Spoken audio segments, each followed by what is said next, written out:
Maayong gabi sa tanan o sa padayon natong pagtuon sa pulong sa Ginoo na kung saan gitalakay nato ang pagkatao sa atong Ginoong Dios through Jesus Christ nga makita nato sa Hebrew chapter 2 verses 14 to 15. Last night ay nagtapos kita dinhi sa pangutana nganong nagpakatao ang atong Ginoong Kristo. Siya ay nagpakatao para mapildi sa Ginoong Dios si Satanas pinaagi sa physical nga kamatayon sa Ginoong Hesus. O ang ikatulong pangutana nganong nagpakatao man ang Ginoong Hesus, ang ikatulo ay para maluwas niya ang mga tao nga naulipon sa kahadlok sa kamatayon. Matod pa sa Hebrew chapter 4 verse 15, sa maong nga pamaagi giluwas niya ang tanan nga naulipon sa kahadlok sa kamatayon sa tibok nilang kinabuhi. So ang gikahadlukan sa tao nga walay relasyon sa Ginoo mao ang iyang kamatayon. Mao gina ang number 1 ang kamatayon niya nga bawion na sa Ginoo ang pinahulam nga niya nga kinabuhi niya ng tawhana. Sumaugin na ang gikahadlukan sa usa ka tawo nga walay pagtuo sa atong Ginoong Hesukristo. Pero doon na pa'y mas pagayod nga iyang gikahadlukan. Mao ay ang judgment sa Ginoo kaniya. Mao kanang maset free lamang siya sa iyang kahadlok niining mga butanga kung mahimo siyang tinuod nga tagasunod sa Ginoong Hesus through His written word.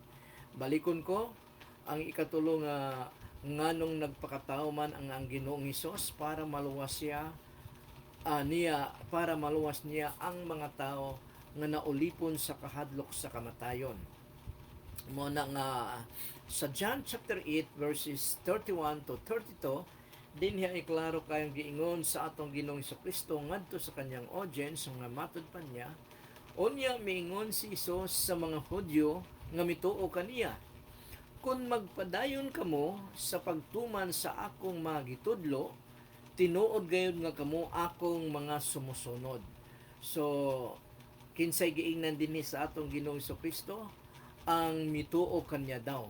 So sila ay mituo na sa atong Ginoong Kristo, pero dinhi gipakita gid sa atong Ginoong Kristo ang paglahutay, ang pagpadayon sa usa ka Kristohanon nga mituo sa atong Ginoong Kristo. Balikon ko ang verse 31 ng John chapter 8, kung magpadayon kamo sa pagtuman sa akong gitudlo, tinuod gayud nga kamo akong mga sumusunod. So ang keywords dinhi ay ang magpadayon sa gitudlo sa atong Ginoong Hesukristo.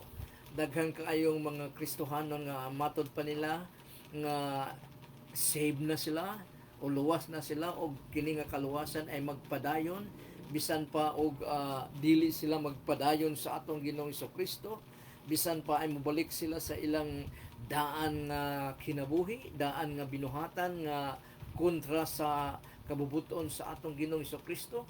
Pero dinhi klaro kayong gingon nga kung magpadayon kamo sa pagtuman sa akong mga gitudlo, unsa ba kining gitudlo sa atong Ginoong Hesukristo, mao kini ang pagtulunan sa Kristohanong pagtulunan nga naa sa iya nga mao ang iyang written word nga ana naisulat sa Bible. Tinuod gayud nga kamo akong mga sumusunod. O verse 32 matod pa niya dinhi, masayran ninyo ang kamatuoran og ang kamatuoran mao ang maghatag kaninyo og kagawasan. The truth will set you free. Masayran ninyo ang kamatuoran og ang kamatuoran mao ang maghatag kaninyo og kagawasan. So ang gitudlo sa atong Ginoong Kristo mao kana ang kamatuoran. Ang teaching sa Christianity which centers sa Lord Jesus Christ mao kana ang kamatuoran. Truth. Matod pa sa atong Ginoong Kristo, I am the way, the truth, and the life. So siya ang kamatuoran. Matod ko pa nung una, ang iyang written word og siya mismo ang atong Ginoong Kristo dili gid pwedeng magkahiwalay. Nag-istorya ang atong Ginoong Kristo, gideklara niya ang iyang kagustuhan nga masunod sa mga tao nga mituo kaniya o gipasulat niya kini sa iyang mga apostles. So ang resulta ay written word of God nga anaa sa Bible.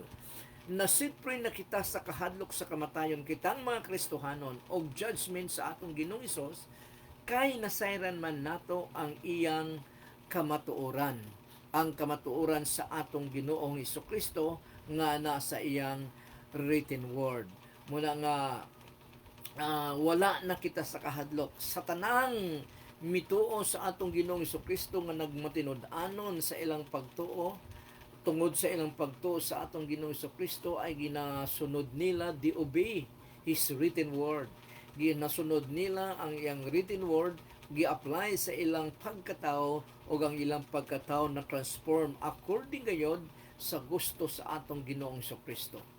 Muna nga ang atong pagtulunan o ang pagtuo sa Kristohanon is a transforming faith sa mga born again Christian because they apply what they learn nga anaa sa written word of God.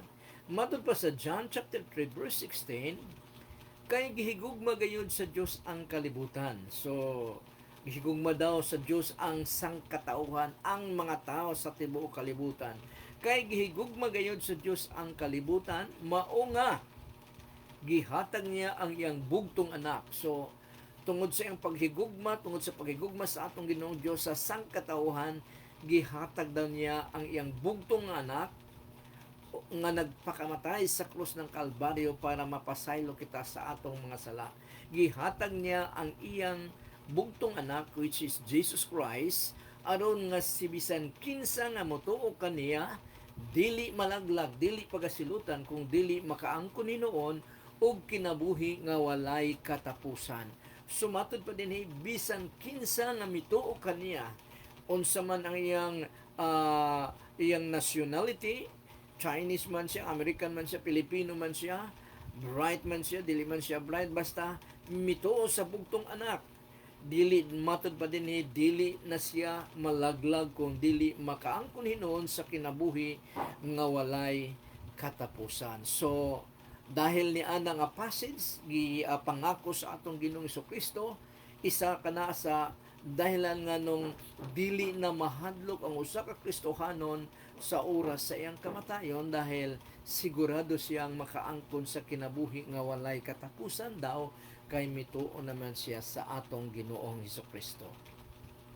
Matod pa sa John chapter 3 verse 18, ang atong Ginoong Hesukristo gihapon din nag-istorya through Apostle John, busa si bisan kinsa nga motuokan niya dili pagahukman sa silot.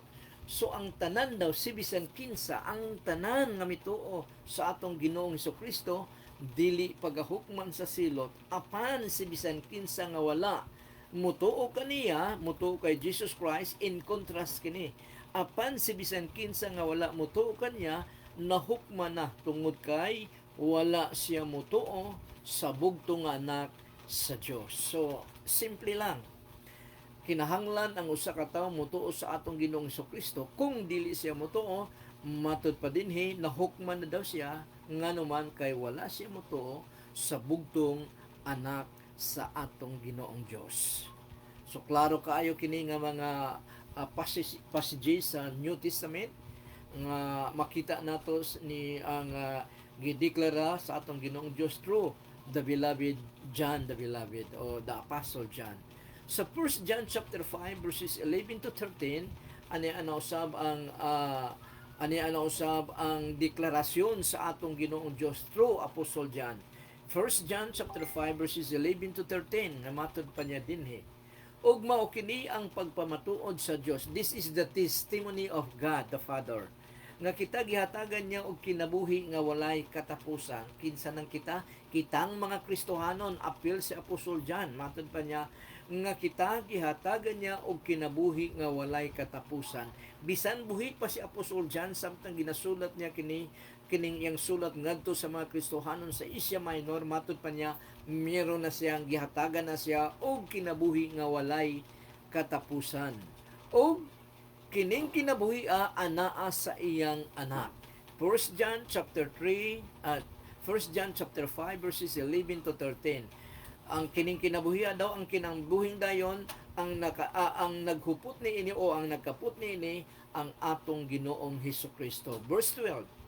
Si bisan kinsa nga anaa diha kaniya ang anak, so si bisan kinsa daw nga anaa si Jesus Christ sa iyang pagkatao, sa iyang kinabuhi, may kinabuhi nga walay katapusan.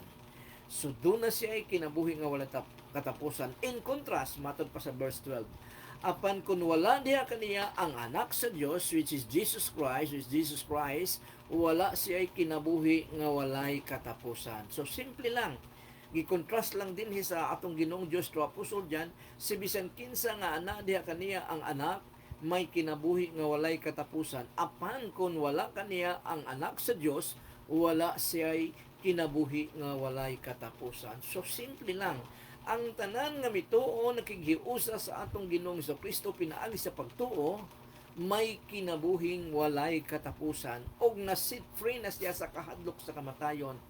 Unsang orasa man kuhaon, unsang orasa, unsang adlaw kuhaon ang iyang kinabuhi sa atong Ginoong Dios, dili siya mahadlok dahil ang pangako sa atong Ginoong Kristo sa atong Ginoong Dios, doon na siya ay kinabuhing walay katapusan. Verse 13 ng 1 John chapter 5. Matod pa din sa verse 13, gisulat ko kini kaninyo. So kinsa iyang gisulatan? Ang mga Kristohanon. Gisulat ko kini kaninyo kamo nga nagatuo sa anak sa Dios. So kinsa kini nagatuo sa anak sa Dios? Ang mga tinuod nga mga Kristohanon. Kamo nga nagatuo sa anak sa Dios, aron mahibaluan ninyo nga may kinabuhi kamo nga walay katapusan. So nganong mahibalaan man ni mga tawhanan, ni nga mga Kristohanon nga sila mayroong kinabuhing walay katapusan, kay buhi pa man sila ang patay din na makahibalo. Buhi pa man sila, sulatan ni Apostol John, para mahibalaan nila bisan buhi pa sila, doon na di ay sila kinabuhing walay katapusan, nga naman kay nakighiusa sila sa atong Ginoong Hesukristo. Buti pasabot, ang tanang tao nga nakipaghiusa sa atong Ginoong Hesukristo, dunay kinabuhing walay katapusan.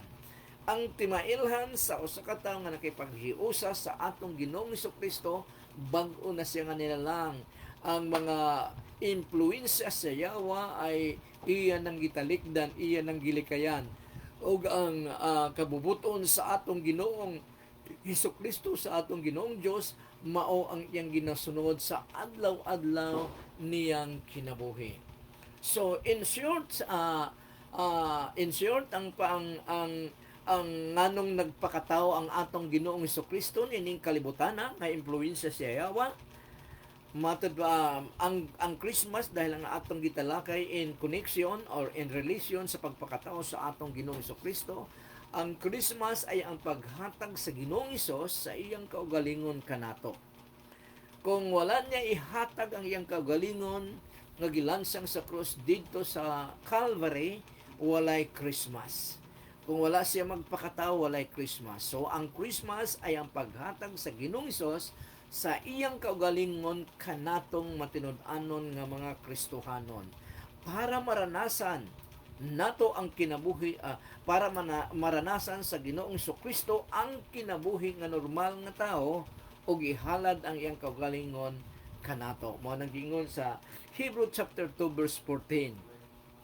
Og tungod kay ang gitawag niya nga mga anak sa Dios, mga tao nga may lawas ug dugo, si Jesus mismo nagpakatao sab aron ihalad ang iyang kaugalingon alang kanila, alang sa mga tao nga nagatuo sa atong Ginoong Kristo. Ikaduha, ang Christmas nga mao ang pagpakatao sa atong Ginoong Kristo ay nag-empower, naghatag kanato gahom, nagkagahom kanatong mga Kristohanon sa buhat sa yawa. Empower, ang Christmas ay nag-empower kanatong mga Kristohanon sa buhat sa yawa, nga masuklan nato, malikayan nato ang influensya sa yawa para mapildi.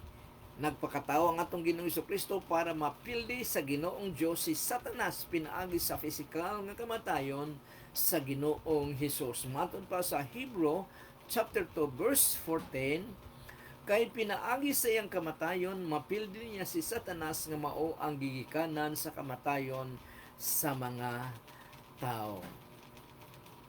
So muna kung wala magpakatao ang atong Ginoong Kristo ug mamatay sa krus ng Kalbaryo, dili masilutan si Satanas nganuman kay wala pay tao nga hangtod sa iyang kamatayon wala makasala bisan siya ay gitem, gitokso, gitintal sa yawa sa tanan nga pamaagi pero nagpabilin ang atong Ginoong Kristo nga wala makasala sa atong Ginoong Dios ni wala gani siya daw mamakak matud pa sa First Peter na wala siya mamakak. Ikatulo, ang Christmas ay naghatag kanato og freedom sa pagkahadlok sa kamatayon. We are already set free because Jesus Christ ay victorious na sa yawa, influensya sa yawa tungod sa iyang kamatayon dito sa krus ng Kalbaryo para maluwas niya ang mga tao nga naulipon sa kahadlok sa kamatayon. Hebrew chapter 2 verse 15 day kini akong giingon ganina, chapter 4 pero chapter 2 verse 15. Sa mao nga pamaagi giluwas niya ang tanan nga naulipon sa kahadlok sa kamatayon sa tibuok nilang kinabuhi. So, salamat kaayo dahil ang atong Ginoong Kristo nagpakatao dinhi sa kalibutan. Ang atong Ginoong Dios nagpakatao through Jesus Christ niining kalibutan na.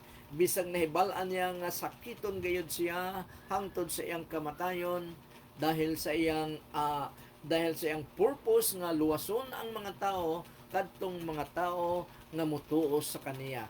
Kadtong mga tao nga mo-respond sa iyang tawag nga matod ko pa nung nakaraan, many are called but few are chosen. So, kadto lamang ang mga tao nga mi-respond sa tawag sa atong Ginoong Kristo kay wala nila paggahiya ang ilang kasing-kasing when the Holy Spirit convict them. Wala nila paggahiya ang ilang kasing-kasing og sila ay nagpaubos in humility og nagtuo sa atong Ginoong Kristo. So ang kaluwasan nga gihatag sa atong Ginoong Kristo ay ang tanang tao pwedeng makaangkon niini. Pero nganong dili man tanang tao makaangkon niini dahil dunay requirements ang atong Ginoong Dios. Ang iyang requirements mao ang pagtuo, pakipag-isa sa atong Ginoong Kristo pinaagi sa pagsunod sa iyang written word. Ikinabuhi nato ang iyang written word mao nang hinungdan nga dunay written word ang atong Ginoong Dios para atong basahon. Pag matapos natong basahon, masabtan nato atong i-apply kini sa atong adlaw-adlaw nga kinabuhi para ma-transform ang atong pagkatao ayon gayud sa gusto sa atong Ginoong Dios nga anaa klaro kayo sa iyang written word. Mao kanang kung ang usa ka tawo dili magbasa sa pulong sa Ginoo, dili gid ma-transform ang iyang pagkatao. Kaya ang iyang sundon, ang iyang kaugalingon kung unsay iniisip niya nga muning insakto mao na ang iyang gisunod. So sa katapusang mga adlaw magkita ra gihapon sila sa atong Ginoong Dios, sa atong Ginoong Kristo, ug ang atong Ginoong Kristo mao'y maghukom kanila dili ang ilang kaugalingong gusto, kung dili ang maghukom kanila ang atong Ginoong Kristo through His written word. So daghang kayong salamat din hina kita magtapos dahil yun na nga parto lang kini sa atong gitalakay ang pagpakatao sa atong Ginoong Dios through Jesus Christ. Gitunga nato kini dahil kung dili tungaon moabot og usa ka oras, so gitunga nato kini para dili kayo taas pamation, taas ang pagtun-an dahil kung taas na gani ang tun-an lagmit wala na matun-an dahil nangalimtan na, pero mubo gani bisag mubo ra dili kay malimtan kay mubo ra man, bisag hinay-hinay basta kanunay. Og sa tanan nga nagatan-aw niini nga live telecast sa Facebook, daghang kayong salamat sa inyong pagpananaw. Og mga adlaw ay New Year's Day na, bispera sa New Year. So may naway ang bagong tuig 2025 ay Anaa gayon ang wonderful nga tuig sa inyong kinabuhi. Anaa ang malipayong tuig sa inyong kinabuhi, kada adlaw sa inyong kinabuhi, dahil ang atong kalipay, ang atong tanan nga atong panginahanglan anaa lamang sa atong Ginoong Kristo, o kini maangko nato dahil nagsaad man siya nga ihatag niya kini kanato. So, blessed New Year sa tanan. Matod pa ni Apostle Paul sa iyang pulong, rejoice always, and I say it again, rejoice. Nga namang pwedeng magmalipayon ang usa ka tinuod nga Kristohanon sa kadaadlaw sa iyang kinabuhi, dahil ang iyang kalipay anaa sa atong Ginoong Kristo nga nagasupply niini. O ang joy ay bunga lamang kini sa ikatulong nga persona sa atong Ginoong Dios nga mao ang Espiritu Santo. The fruit of the Spirit is joy. Dili happiness, joy gyud, dahil ang happiness resulta lamang kana sa happening sa imong kinabuhi. Pero ang joy nagikan gayud kana sa atong Ginoong Hesukristo. So maayong gabi sa tanan, og usa lang ka bulan kining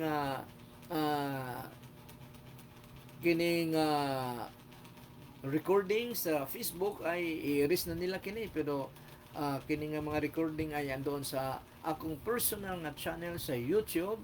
Just click Edwin Makahilos.